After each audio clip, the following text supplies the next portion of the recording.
Welcome to my blogging channel. এখন আমি মুম্বাই এয়ারপোর্টের দিকে রওনা দিয়েছি।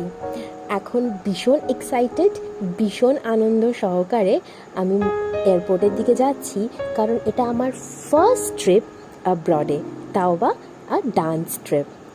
তো দেখতেই পাচ্ছ যে আমি ভীষণ এক্সাইটেড। আর আমি আর সঙ্গীতা আমরা একসাথে অনেক লাগেজ নিয়ে, কারণ এটা আমাদের 2 মাসের ট্রিপ, আমরা মুম্বাই এয়ারপোর্ট পৌঁছালাম। আমাদের ফ্লাইট রাত্রির 1টার সময়, তো আমরা প্রায় 10টা নাগাদ পৌঁছে গিয়ে চেকিংটা সেরে ফেলেছি। আমাদের বোর্ডিং পাসটা পেয়ে গেছি।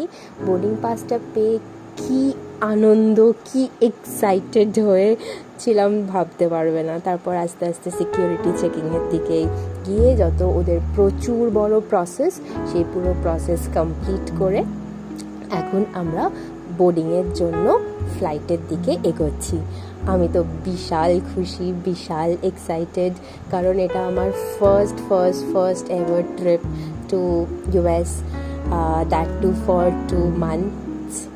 দেন আমি ফ্লাইটে যথেষ্ট বোর হয়েছি, তবে বসে অনেক ওরা খাবার খেতে দিয়েছিল, তো অনেক খাবার খেয়েছি। আর আমার ফেভারিট শো দেখেছি ফ্রেন্ডস। দেন বেশ অনেকবারই 2-3 বার ওরা খেতে দিয়েছিল।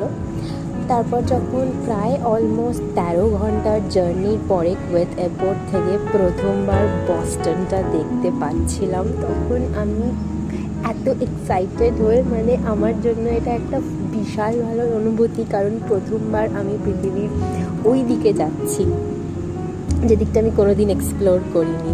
তো it is a really good adventure, যেটা আমার জন্য হতে চলেছে এই 2 মাসে। তো